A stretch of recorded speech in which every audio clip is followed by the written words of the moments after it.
Romanos capítulo 5. Nós temos estudado a carta de Paulo aos Romanos. Hoje o Marcel ele falou que a live aqui já estava sendo transmitida, não sei como está. Então, os irmãos, por favor, compartilhem aí direitinho. Não sei se está no Instagram, se está no Facebook.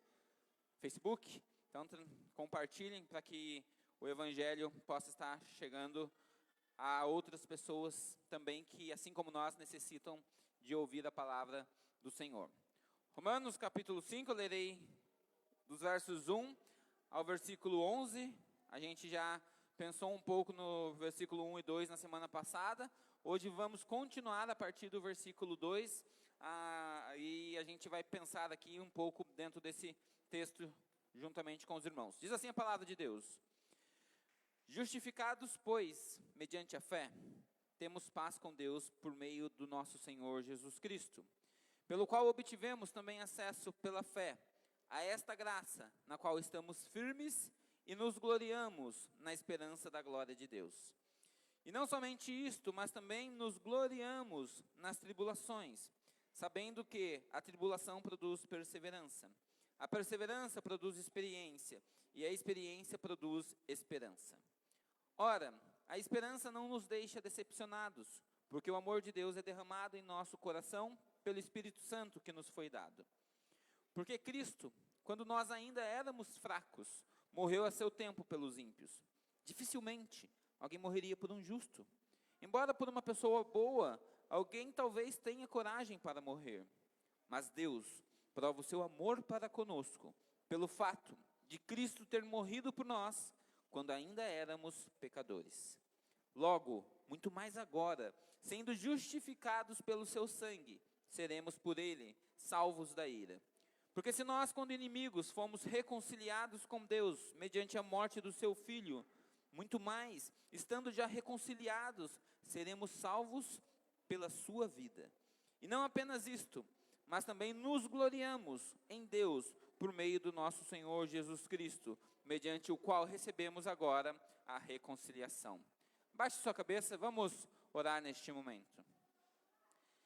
Senhor Deus, agradecemos ao Senhor pelo privilégio que temos de acessar a Tua palavra.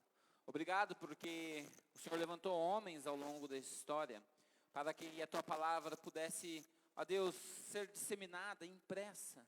Obrigado, Deus, porque hoje nós temos acesso livre a ela aqui em nosso país e podemos estudar para conhecer, ó Deus, o Senhor. E pedimos neste momento, através desse privilégio, que os nossos olhos, as nossas mentes possam estar concentradas, ó Pai, na exposição da Tua palavra, a fim de que a gente possa mais uma vez sair daqui transformados de glória em glória, como diz a Tua palavra, a fim de que sejamos semelhantes a Teu Filho Jesus. Fala aos nossos corações, que nós possamos, ó Deus, estar mais uma vez aqui com os corações férteis, a fim de que a Tua palavra frutifique em nós. Que Teu Espírito Santo haja no meio da Tua igreja. É a minha oração, eu a faço em nome de Jesus. Amém. Irmãos, não é novidade para nenhum de nós que a vida neste mundo, ela é cheia de desafios. E como muitas vezes esses desafios, eles nos consomem. E a rotina que temos da realidade de nossas vidas, algumas vezes, inclusive, a sobrepõe nossas convicções. A gente tenta viver nesse mundo, levar a vida, e as pressões deste mundo nos cercam, e muitas vezes essas pressões têm balançado a nossa fé, balançado nossas convicções por conta das dificuldades. E isso quando essas lutas não nos fazem esquecermos dos benefícios e verdades que o Evangelho deveria, ser sustentado para nortear a nossa vida, fortalecendo e sustentando os nossos passos. Infelizmente, algumas vezes como cristãos, aparece-nos, e eu posso falar isso de forma pessoal, acredito que o irmão também, que o Evangelho parece algo meio utópico. Parece que o Evangelho é algo que não toca a nossa realidade. A gente vem aqui, fala do Evangelho, fala das coisas do Senhor, mas parece que chega na segunda-feira, a vida é outra. E isso, às vezes, é a sensação que nós temos nas nossas oscilações diante do Senhor. E é assim que, às vezes, nos sentimos, né? Muitas vezes sem chão, muitas vezes sem convicção, muitas vezes sem esperança. Ao recebermos algumas notícias em nossas vidas, é assim que muitas vezes nos sentimos. Uma notícia de um filho doente, uma doença grave, uma notícia de desemprego, uma notícia de traição, e a gente fica sem chão. E a gente começa a indagar ao Senhor no sentido de falar: Deus, por quê? Por que está acontecendo comigo? Essa é a realidade que muitas vezes nos encontramos como cristãos e precisamos entender que isso é uma realidade. Nós vivemos num mundo corrupto, num mundo em que somos afligidos por todas essas coisas. Mas hoje, olhando aqui para o texto de Romanos, capítulo 5, eu quero te animar a resgatar essa convicção de que o Evangelho não é um conto de fadas, de que o Evangelho não é uma utopia, de que o Evangelho é real, de que o Evangelho é verdadeiro. Eu quero te ajudar a resgatar que este Evangelho que nós lemos aqui dominicalmente, que muitas vezes lemos no seio dos nossos lares, ele toca a nossa realidade. Ele é para o hoje, para o aqui e para o agora. Eu quero te ajudar a te animar nesse sentido para mostrar que o Evangelho deve nos mover em nossas ações e decisões diárias. Que o Evangelho não é algo para o domingo, mas o Evangelho é a verdade de Deus, o poder de Deus para as nossas vidas. Eu quero animar você a pensar comigo nesta noite que o Evangelho, por meio do Espírito Santo de Deus, deve nos levar como igreja a descansar em verdades inabaláveis. Verdades essas que não têm a ver com um mero positivismo, mas uma verdade que traz para a gente uma esperança real, de entendermos como o povo do Senhor que no fim da história, apesar de todas as dificuldades, os que amam o Senhor irão triunfar com Ele. Nós precisamos ter essa convicção, nós precisamos carregar essa verdade como uma base, um pilar da nossa fé. Não sei quantos dos irmãos conhecem, mas se eu pudesse resumir a minha intenção ou o meu propósito, o objetivo aqui nesta noite de animar os irmãos a carregar essa convicção, ela pode se resumir numa frase dita pelo Billy Graham, um dos maiores pregadores do século passado. Ele diz assim: eu li a última página da Bíblia, tudo vai terminar bem. Nós precisamos dessa convicção diária. Essa convicção de que no final das contas tudo vai dar certo, porque é o nosso Senhor quem governa a história. Que no final das contas tudo vai dar certo, porque é aquele Deus a quem nós servimos que governa o fim de todas as coisas, ou o começo de todas as coisas para aqueles que nele crê. Eu preciso, juntamente com o irmão, resgatar essa convicção, para que o Evangelho não seja algo que vire apenas uma religião, mas que o Evangelho seja uma verdade, que toca a nossa realidade durante os nossos dias. Então eu quero convidar o irmão a pensar comigo sobre isso. E no sermão passado, em Romanos, nós pensamos sobre o tema as bem-aventuranças da justificação pela fé, e vimos os benefícios decorrentes dessa justificação. Nós entendemos na semana passada que estávamos em guerra com Deus. Entendemos que estávamos fora da sua graça, condenados e fadados à ira do Senhor. Mas quando nós compreendemos essa má notícia, ouvimos o Evangelho, ouvimos as boas novas de Deus, e as boas novas de Deus nos disseram no domingo passado, quando ouvimos aqui, que por meio da obra redentora de Cristo, aquela guerra cessou, e nós obtivemos então paz com Deus. Obtivemos então acesso à graça do Senhor, e não somente acesso a esta graça, mas o direito ou a conquista que Cristo nos otorgou para permanecermos nesta graça.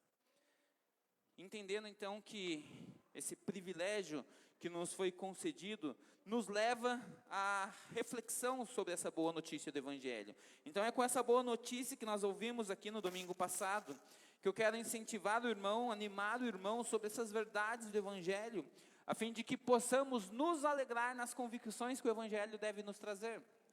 O Evangelho não pode ser, irmãos, frases motivacionais. O Evangelho não pode ser aquele jargão que muitas vezes ouvimos dentro de reuniões terapêuticas. Não, o Evangelho é muito mais do que isso. O Evangelho, como diz a palavra, é o poder de Deus. Nós precisamos crer nisso. viver desta forma. Eu quero te convidar a se alegrar nessas convicções que são reais, sobre as quais nós devemos caminhar e prosseguir com alegria no coração, na expectativa de que no grande dia, essa salvação iniciada em nossas vidas será completada. E enfim, nós, o povo do Senhor, viveremos e desfrutaremos da presença e da glória do nosso Senhor. Esse dia vai chegar, irmãos. Esse dia que nós estamos aqui passando de lutas, de aflições, eles são temporais. Mas vai chegar um dia em que iremos desfrutar eternamente da presença do Senhor. Vamos desfrutar eternamente da glória do Senhor. E isso precisa consolar os nossos corações. E é com tudo isso que eu quero convidar você a pensar sobre o tema, a tríplice glória advinda da justificação. Crianças, anotem aí essa palavra difícil, os pais vão ajudar. A tríplice glória advinda da justificação. Por que é a tríplice glória? Se os irmãos se atentaram na leitura, Paulo ele vai discorrer dentro desse parágrafo essa ideia de nós nos gloriarmos por meio dessas verdades que foram nos ditas em 3 pontos ou em 3 aspectos aqui acerca do gloriar-se. Eu quero que você releia comigo, porque vão ser 3 pensamentos aqui, ou 3 pontos que iremos pensar. Primeiro, gloriar-se na esperança da glória de Deus. Segundo, gloriar-se nas próprias tribulações. E terceiro, gloriar-se na própria pessoa de Deus. Olha comigo novamente aí no texto bíblico. Paulo ele começa dizendo assim: justificados então, mediante a fé, temos paz com Deus por meio do nosso Senhor Jesus Cristo.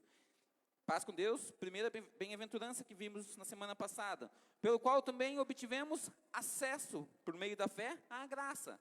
Lembra da segunda bem-aventurança? Acesso a essa graça. E a terceira bem-aventurança é esta graça na qual permanecemos, ou estamos firmes, ou seja, a permanência na graça, as 3 bem-aventuranças. E aí o que Paulo fala no final do versículo? Então, com base nisso, somando-se a essa ideia, nos gloriamos na esperança da glória de Deus. Então ele apresenta o primeiro ponto aqui, que deveria nos motivar, olhando a essas bem-aventuranças, em gloriarmos nessa esperança, ou ter expectativa dessa glória de Deus que há de ser revelada para nós. E ele coloca mais um ponto aqui no versículo 3. E não somente nisso, mas também nos gloriamos no quê? Nas tribulações.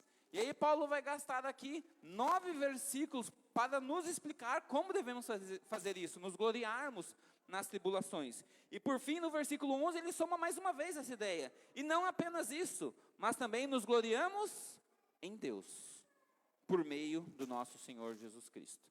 Então Paulo ele vai trabalhar esses 3 pontos, ou essas 3 ideias dentro do parágrafo, para que nós, olhando para essas bem-aventuranças, ou esses benefícios que nos foram concedidos por meio da justificação pela fé, a fim de que a gente possa se alegrar, ou gloriar-se aqui é inflar-se, se orgulhar da obra que Deus fez na pessoa de Cristo Jesus. E como isso deve nos motivar, ou trazer para nós essa convicção que eu introduzi aqui com os irmãos. Falando que essas verdades devem ser alicerces ou pilares inabaláveis que nos sustentam mediante nossa vida aqui nesta terra.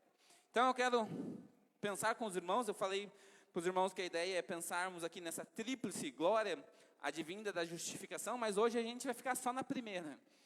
Eu já sabia que seria uma mensagem um tanto quanto mais longa, então eu vou trabalhar hoje com os irmãos somente o primeiro ponto, gloriar-se na esperança da glória de Deus, que está no finalzinho do versículo 2. Então, eu vou ler novamente o texto com os irmãos e a gente vai pensar sobre isso.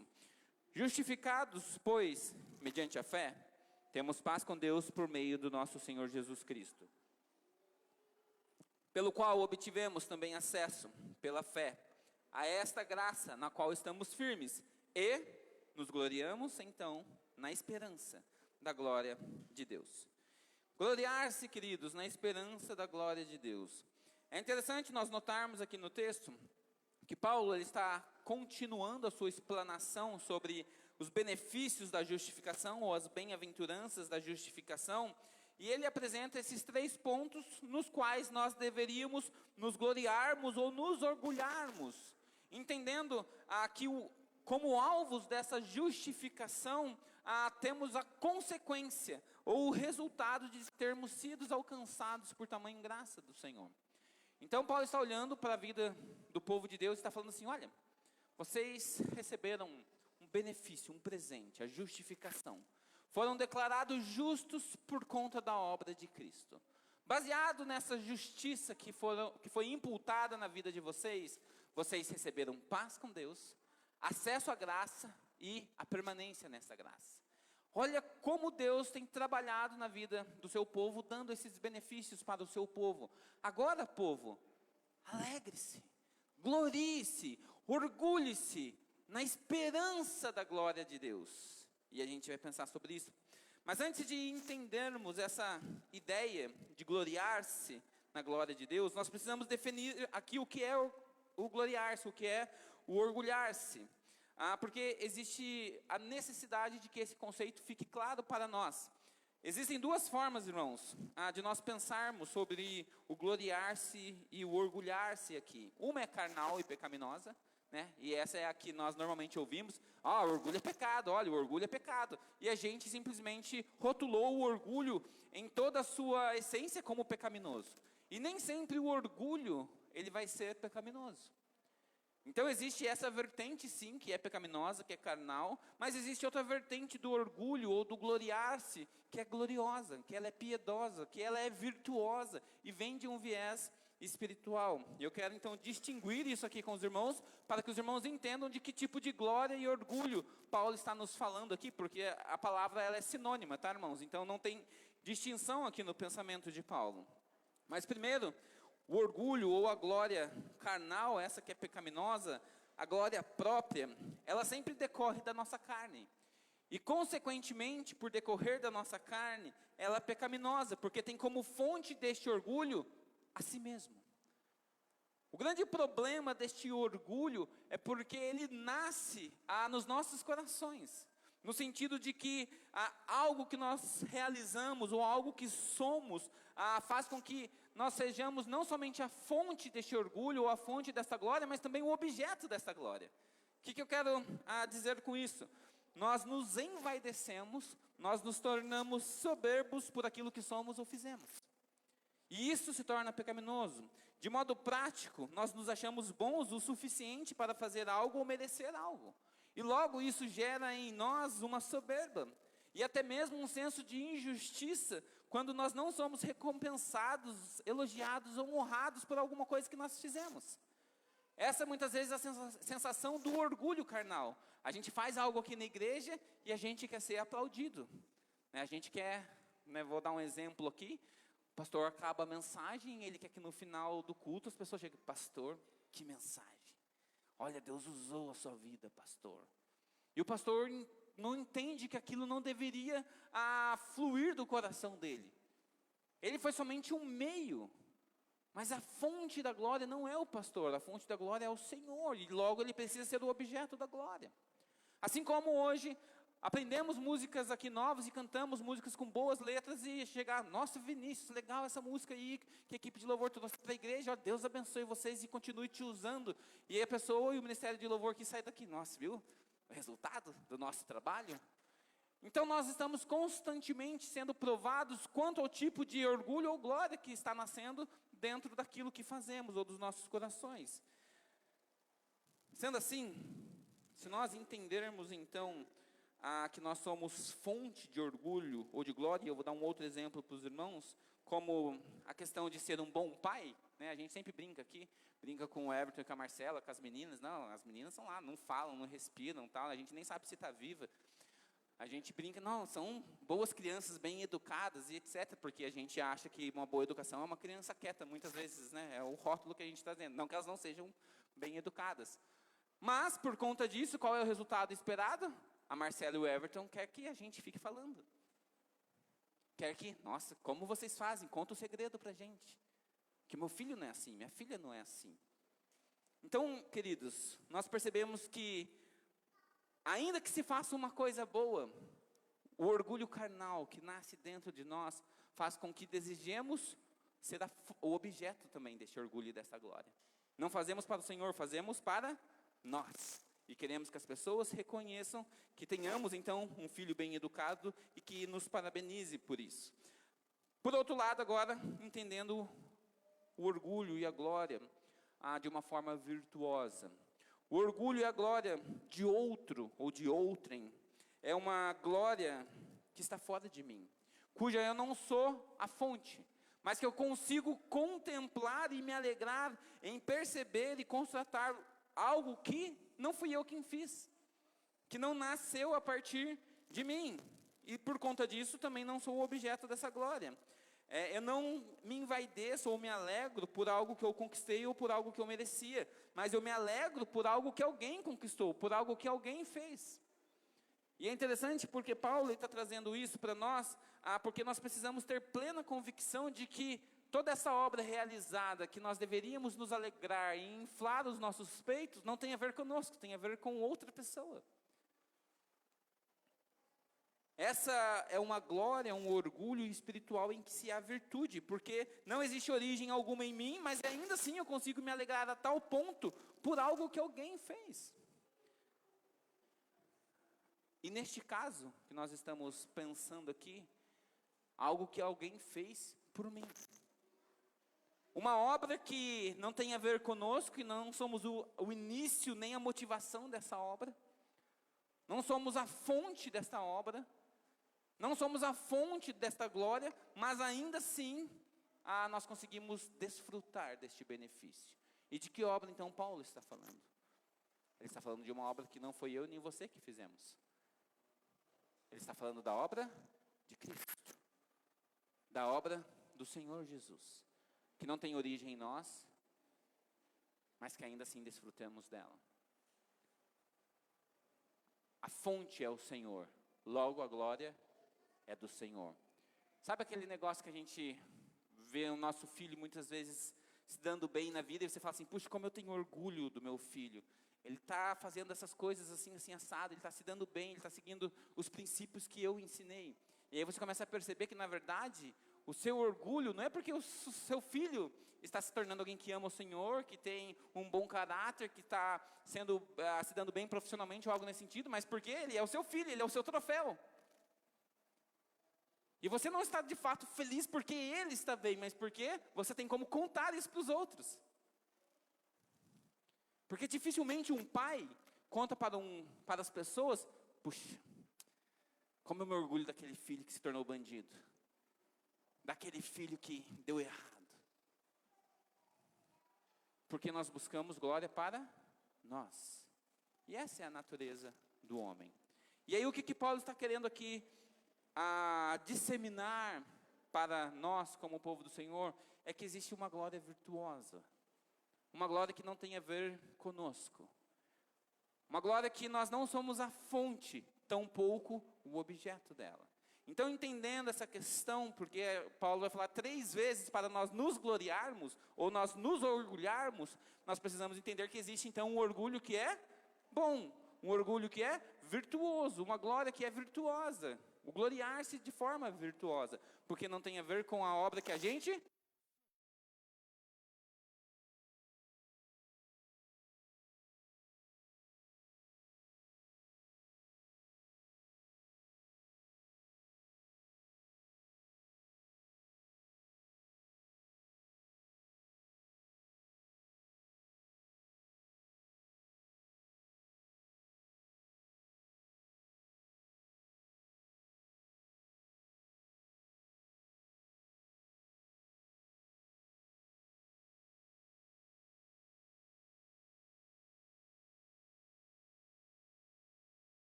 Deu certo?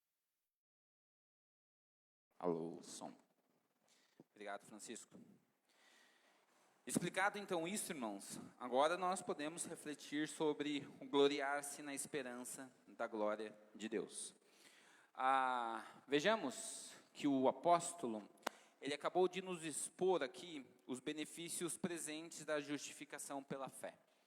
A Paulo, ele não está falando de coisas que ainda virão, né? Ao contrário disso, ele constata já uma realidade do crente neste momento.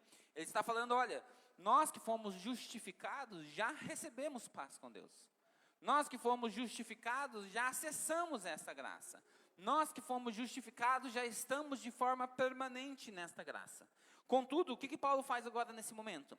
É como se Paulo levantasse a cabeça e olhasse além do tempo presente. Ele está falando, olha, além de todos esses benefícios que nós já estamos desfrutando, eu quero que você como cristão olhe além disso. Que você olhe lá na frente e glorie-se, infle o seu peito, porque o Senhor fez algo que vai nos beneficiar como igreja, que é manifestar toda a sua glória ao seu povo. Gloriar-se na esperança, ou na espera, ou na expectativa de enxergarmos um dia toda a glória de Deus. A glória de Deus, isso aí, foi alguém que falou aí.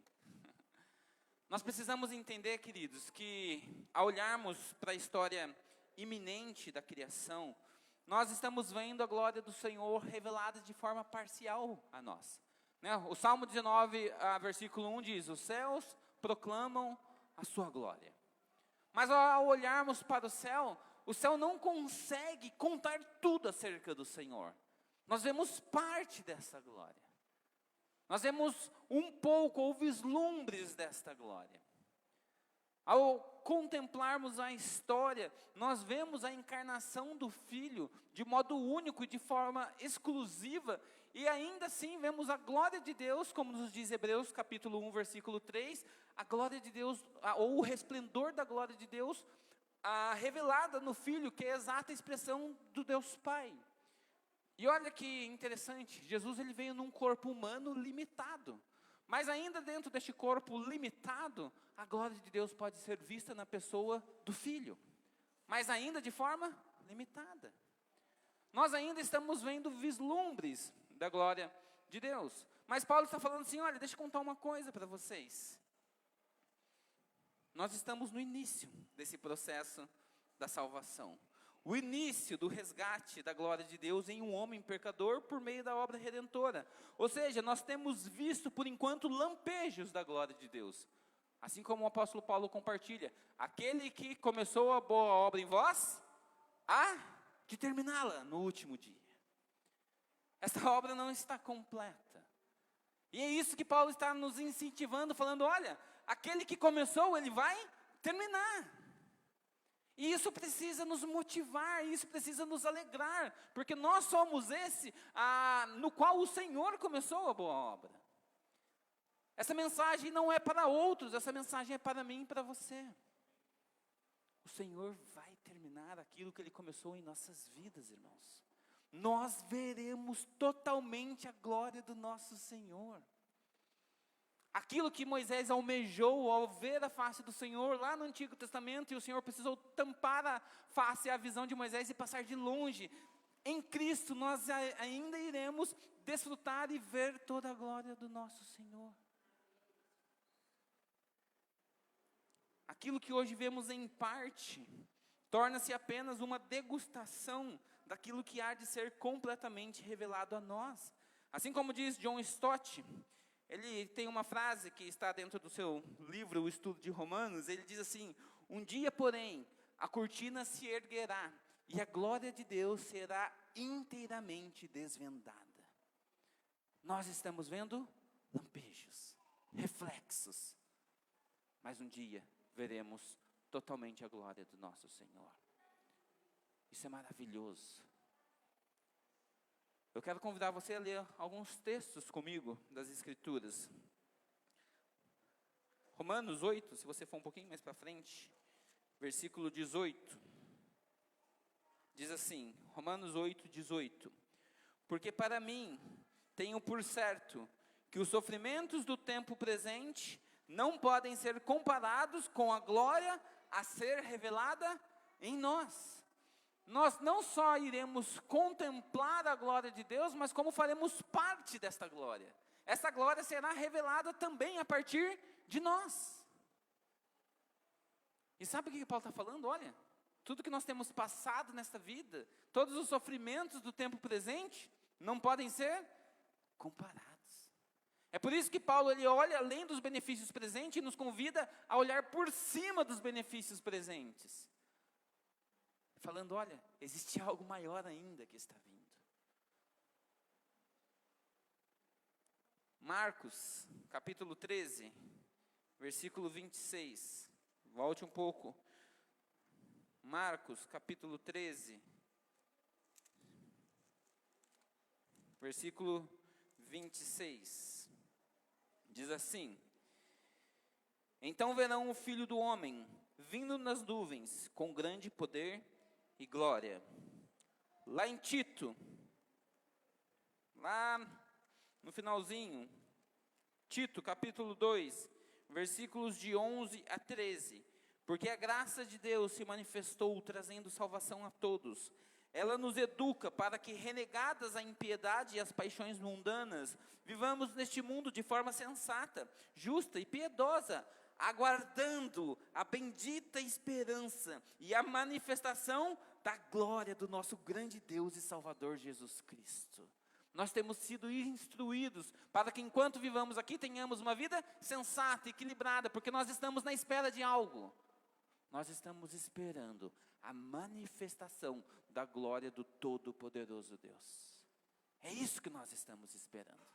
Eu não estou esperando a redenção do Brasil com um presidente A, B ou C. Eu não estou esperando a redenção do mundo com um presidente americano. Eu estou esperando a redenção da humanidade com o nosso Senhor Jesus, que vai voltar e vai redimir toda a humanidade. Porque Ele pode, Ele tem poder para isso. É nele que está a nossa esperança. 1 Coríntios, capítulo 13.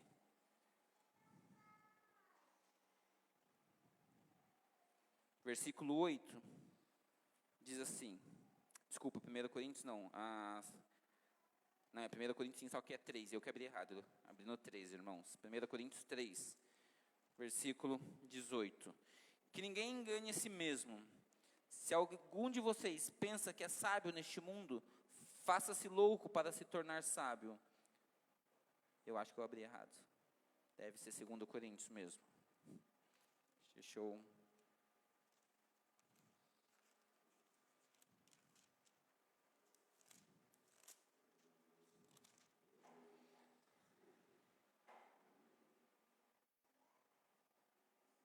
Isso mesmo.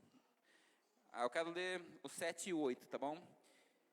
E se o mistério da morte, gravado com letras em pedras, se revestiu de glória, a ponto de os filhos de Israel não poderem fixar os olhos na face de Moisés, por causa da glória do seu rosto, ainda que fosse uma glória que estava desaparecendo, como será de maior glória o ministério do Espírito? Porque o mistério da condenação teve glória, e em muito maior proporção será glorioso o ministério da justiça. Nós precisamos entender que esta glória, no versículo 11 ainda vai mostrar, porque se essa glória que estava desaparecendo teve a sua glória, muito mais glória tem aquilo que é permanente. Nós estamos esperando a glória desse Deus se manifestar para nós de uma vez por todas. E nós precisamos esperar no Senhor. Irmãos, a glória, aqui antes nós estávamos destituídos dela por causa do nosso pecado, agora nós estamos esperando por ela. É isso que Romanos 3, 23 diz, porque todos pecaram e estão destituídos da glória de Deus. Nós estávamos fora dessa glória, não tínhamos permissão para acessá-la, mas agora a história mudou. Agora Paulo nos convida a esperar essa glória, a desfrutar de uma glória que vai ser revelada a todos aqueles que amam ao Senhor. Neste momento, após a justificação, a glória que outrora estávamos fora, agora torna-se para nós uma esperança viva. Uma esperança que nos motiva a encher nosso peito e falar, o nosso Deus está esperando o momento correto, o momento no qual Ele designou na história, para revelar-se, ou revelar toda a sua glória a nós. Queridos, o convite de Paulo a nós é para que nós estufemos o nosso peito e nos alegremos orgulhosamente pelo bendito feito do nosso Deus. Paulo quer que a gente conte história. Sabe aquele negócio que eu acabei de exemplificar? Quando você tem o orgulho do seu filho e quer contar para todo mundo? Faça isso com o Evangelho. Você precisa contar para as pessoas daquilo que Deus fez na cruz do Calvário para te salvar. E conte com o peito cheio. Saia neste mundo anunciando às pessoas: Cristo morreu na cruz por mim. Ele salvou-me da condenação eterna. Ele salvou-me da ira vindoura. E olha, deixa eu te falar mais uma coisa. Existirá um momento que eu juntamente com Ele verei totalmente a glória do Pai. Você precisa participar disso. Nós precisamos contar isso às pessoas, assim como contamos quando estamos orgulhosos dos feitos dos nossos filhos. Esse é o convite de Paulo. Sim, nós não somos a fonte da glória, mas nós precisamos encher nosso peito e nos orgulharmos daquilo que Deus fez em seu Filho, também por amor a nós. Ele, o Senhor, queridos, tão somente o Senhor, Ele é a fonte e o objeto de toda a glória que somos convidados a contemplar. É como se nós estivéssemos numa arquibancada, assistindo tudo aquilo que Deus tem feito. E aplaudir, sabendo que nessa história da redenção, eu só sou um convidado, porque o Senhor é quem fez toda a obra. Foi o Senhor quem fez todo o espetáculo. E nós precisamos contar isso às pessoas que estão fora deste auditório. As pessoas precisam ouvir de Cristo. As pessoas precisam ouvir desta obra. E esta verdade de que devemos nos gloriar na esperança da glória de Deus, precisa nos sustentar, manter os nossos pés firmes, para que não venhamos a desanimar. A luta tem sido difícil, eu sei disso. A vida não tem sido fácil. Os dias não têm sido tão suaves como gostaríamos. Mas existe um Deus que está esperando o momento perfeito da história para se revelar a nós em toda a sua glória. Nós precisamos crer nisso. O convite de Paulo nos leva a contemplar, queridos, além da glória presente, além dessa glória que enxergamos de forma parcial, Paulo está nos convidando a contemplar a glória total que há de ser revelada na pessoa do seu Filho. Paulo está nos ensinando a contemplar e almejar este retorno do Cristo que nós cremos, esperando plenamente e perfeitamente esse Jesus voltar para nos buscar e vê-lo como Ele é. Não será para nós somente mais uma história da qual nós cremos e cremos realmente, mas assim como o próprio apóstolo João testificou, nós vamos poder contar aquilo que os nossos olhos viram, aquilo que as nossas mãos apalparam acerca do verbo da vida, que agora voltou para nos buscar. Precisamos contemplar isso, precisamos desejar isso, assim como Paulo fala à igreja de Corinto: ora Maranata, ora vem Senhor Jesus. Precisamos desejar isso. Nosso mundo não é este, querido. Para de ficar criando raízes aqui. Não é aqui que nós vamos ficar. Isso aqui é só um lapso. Olha o que o apóstolo João nos fala na sua primeira carta. 1 João, capítulo 3, versículo 2. Ele diz assim: amados, agora somos filhos de Deus, mas ainda não se manifestou o que haveremos de ser. Mas sabemos que quando Ele se manifestar, seremos semelhante a Ele, porque haveremos de vê-lo como Ele é. Essa é a nossa expectativa. Ainda não aconteceu tudo o que está planejado acontecer conosco. Mas o dia em que o nosso Senhor se manifestar, e nós vermos este Senhor, nós seremos como Ele é. Desfrutaremos juntamente com Ele da sua própria glória. É interessante que esse convite de Paulo, para nós olharmos a glória, ou contemplarmos essa glória plenamente e perfeita na pessoa de Cristo, Paulo também, ao fazer-nos olhar além do tempo presente, Paulo quer que a gente também olhe para o fim da história. O texto que o Nona leu hoje aqui na aula, lá de Tessalonicenses, dizendo: consolai-vos uns aos outros com essas palavras, mostrando acerca de um Messias que virá para buscar a sua igreja. Isso precisa nos motivar, nós precisamos olhar para o fim da história e saber que Jesus vai voltar. Vamos viver esta glória junto com o unigênito de Deus. E isso precisa sustentar os nossos pés. O dia que você receber a notícia do desemprego, você precisa se lembrar: um dia tudo isso vai acabar. O dia que você receber a notícia da doença, você precisa se lembrar: um dia estarei na glória do meu Pai, junto com Ele. Essas verdades precisam tocar a nossa realidade. Mas isso não é para ser, mais uma vez eu digo para você, um positivismo, mas precisa ser uma verdade que sustenta a sua fé, a sua convicção. E você pode contemplar essa glória de forma parcial já por meio da igreja de Cristo. De modo que quando o desemprego vier, você tem uma igreja que pode cuidar de você e dar o suporte necessário a você. De forma de que quando a doença vier, você vai ter pessoas orando, intercedendo por você, ajudando a cuidar dos seus. Porque o Senhor tem dado para nós vislumbres já da sua glória, mas isso não se compara com aquilo que ainda vamos vivenciar na eternidade, irmãos. Isso precisa alegrar o nosso coração. Você crê nisso piamente?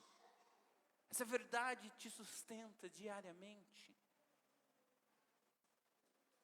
O incentivo de Paulo a nós, que fomos alcançados por Cristo, salvos por Cristo, é que, baseado já nas bênçãos presentes, possamos vislumbrar aquilo que ainda nos aguarda, ou seja, a contemplação total da glória de Deus. E olha como as Escrituras estão alinhadas acerca disso. Eu quero que você abra sua Bíblia em Apocalipse. A intenção do Senhor Jesus revelar isso ao apóstolo João para confortar a igreja perseguida pelo Império Romano no século I, ela é muito patente nesse livro, nós conseguimos observar isso com clareza. Apocalipse, capítulo 21, eu quero ler alguns versículos aqui com os irmãos. A contemplação total da glória de Deus. Apocalipse 21, versículos de 3 a 6, dizem assim: eis o tabernáculo de Deus. Vou começar um pouquinho antes aqui. Então ouvi uma voz forte, lembrando da aula do Nono sobre comunicação. Então ouvi uma voz forte, que vinha do trono e dizia: eis o tabernáculo de Deus, com os seres humanos. Deus habitará com eles, eles serão povos de Deus, e Deus mesmo estará com eles, e será o Deus deles, e lhes enxugará dos olhos toda lágrima, e já não existirá mais morte, já não haverá luto, nem pranto, nem dor, porque as primeiras coisas passaram.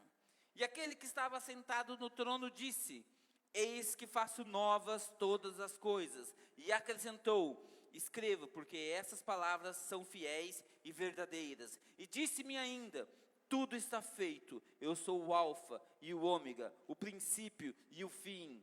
Eu, a quem tem sede, darei de graça da fonte da água da vida. Olha agora versículos 22 a 27, ainda do capítulo 21. Diz assim: não vi nenhum santuário na cidade, porque o seu santuário é o Senhor, o Deus Todo-Poderoso e o Cordeiro.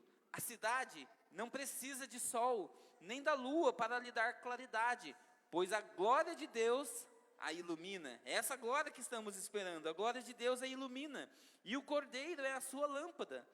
As nações andarão mediante a sua luz, e os reis da terra lhes trazem a sua glória. Os seus portões jamais se fecharão de dia, pois nela não haverá noite. E lhe trarão a glória e a honra das nações, e nela não entrará nada que seja impuro, nem o que pratica abominação e mentira, mas somente os inscritos no livro da vida do Cordeiro. 22, versículo 5. Então já não haverá noite, e não precisarão de luz, de lamparina, e nem da luz do sol, porque o Senhor Deus brilhará sobre eles, e reinarão para todo o sempre. É isso que esperamos. É isso que estamos aguardando ansiosamente. Estaremos na eternidade com o Senhor, onde não haverá mais noite. Não vamos mais precisar do serviço da irmã Solange. Não vamos precisar mais da Bandeirantes.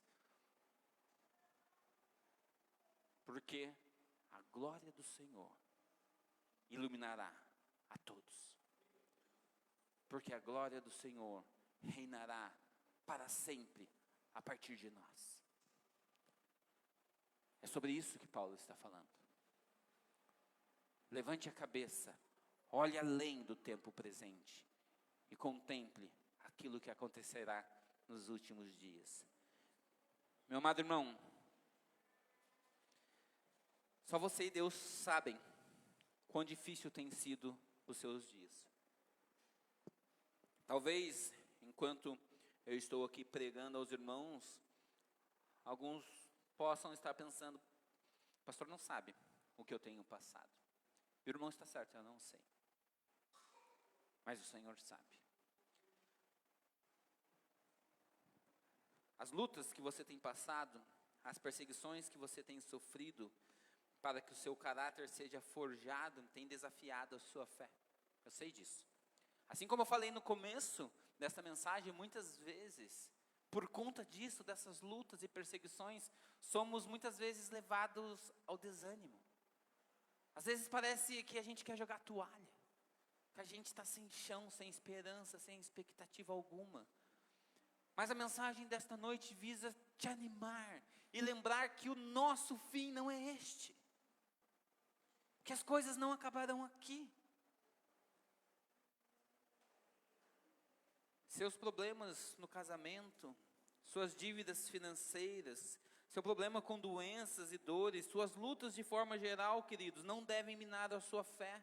E assim como já lemos, mas vale a pena repetir, Paulo diz em Romanos 8:18, porque eu estou bem certo de que os sofrimentos do tempo presente não podem ser comparados com a glória que há de ser revelada em nós.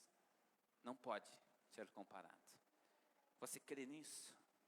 Você acredita nisso? Isso sustenta o seu caminhar dia após dia.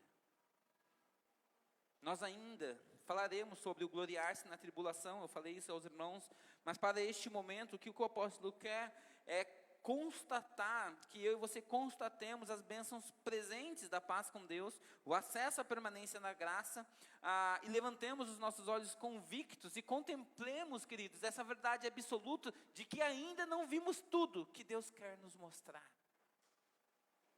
A obra apenas começou, mas aquele que começou a boa obra há de terminar. Não vai ficar pela metade. O nosso Senhor não é como você, não é como eu.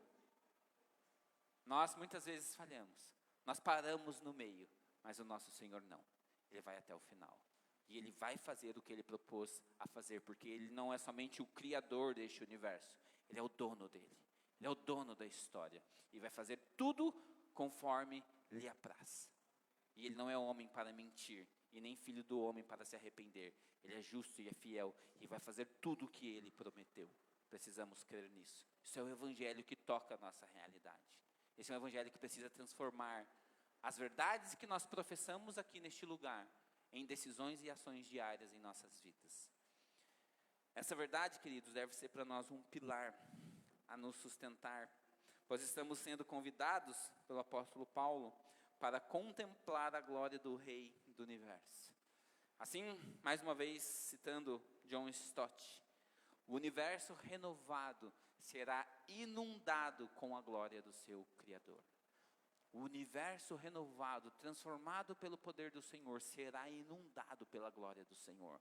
Um dia toda a criação, como Paulo diz, que geme até hoje por causa dos nossos pecados, essa criação será restaurada e este mundo será tomado pela glória do nosso Deus.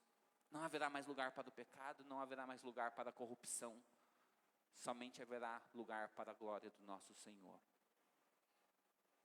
Haverá um dia, queridos, que os nossos olhos contemplarão todo o cumprimento do Evangelho de Deus operando em toda a criação. Isso que nós estamos dizendo aqui neste púlpito, que o Evangelho é o poder de Deus, um dia vai se manifestar diante dos nossos olhos, fazendo com que todo joelho se dobre diante do nosso Senhor e confesse que Jesus Cristo é o Senhor. E nós temos o privilégio de fazer isso agora, porque o Senhor converteu os nossos corações. E estamos aguardando este grande dia, para reinarmos juntos do nosso Senhor. Meu irmão, minha irmã, meu amigo visitante, você que está aqui nessa noite, você que nos ouve pela internet, hoje eu te afirmo, o Evangelho não é um conto de fadas. O Evangelho, ele é o poder de Deus. O Evangelho, ele é uma pessoa transcendente, que está além do nosso tempo, além do nosso mundo, mas também o Evangelho é uma pessoa imanente, que se faz presente e entrou na história para resgatar homens perdidos como eu e você. O Evangelho é esta pessoa, e esta pessoa chama-se Jesus. E este Jesus, este mesmo homem Deus que entrou na história, que pisou este mundo, que subiu aos céus, ele vai voltar. Ele vai entrar na história novamente. Ele vai resgatar a sua igreja. Ele vai terminar o resgate que ele começou. E nós finalmente poderemos ser conforme a imagem e semelhança dele. Voltaremos para o projeto inicial. Aquele projeto que começou em Adão, que deveria apontar para a glória de Deus, para que fôssemos a imagem e semelhança de Deus, ele vai acontecer. O Senhor não falhou na criação. Deus não perdeu o controle da história. Aquele mesmo homem criado no jardim, ele redimido agora por Cristo, vai representar por toda a eternidade a imagem e semelhança do nosso Senhor. Porque veremos Cristo manifestado e assim seremos como Ele é. É isso que é o Evangelho. Esta é a mensagem do Evangelho. E eu quero terminar esta mensagem com uma única aplicação. Não desanime na sua jornada, querido. Não desanime na sua vida, não desanime nas lutas que você tem vivido neste mundo. Porque o tempo presente, ele é apenas um cisco da eternidade. O tempo presente, ele é apenas um cisco da eternidade que nos aguarda, junto à glória do nosso Deus. Isso aqui é poeira, vai passar como um vapor, como uma fumaça. Mas chegará o dia em que estaremos com o Senhor na eternidade. E isso será apenas história. Nós precisamos crer nesse Evangelho. E crer que Ele é suficiente, poderoso, para que tudo isso que foi dito nesta noite seja cumprido, não para a nossa glória, mas para aquele que é a fonte da glória, o nosso Senhor. Por isso, queridos, gloriemo-nos na esperança da glória do nosso Deus. Amém? Vamos orar?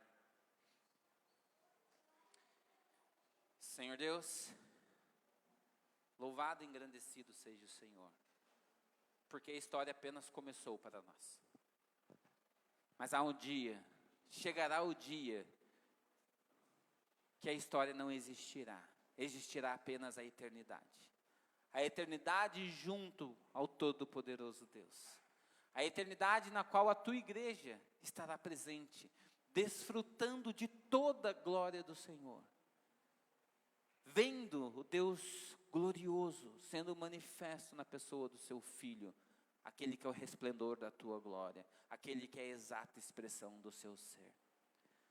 Louvado seja o Senhor, porque essas verdades ensinadas pelo apóstolo Paulo tocam a nossa vida hoje. E a minha oração a Deus, a minha súplica ao Senhor, é que essas verdades que foram aqui hoje, relembradas, se não aprendidas por muitos de nós aqui, possam, Deus, ser alicerces, pilares, para sustentar a nossa caminhada até que Cristo volte. Ajuda-nos, a Deus, a nos lembrarmos diariamente que o nosso mundo não é este, que o nosso lugar não é aqui. Estamos aqui apenas de passagem, vislumbrando, levantando nossos olhos, assim como Paulo nos convida, para esperar a glória do Senhor, que há de ser revelada em nós por meio de Jesus Cristo, nosso Senhor e Salvador.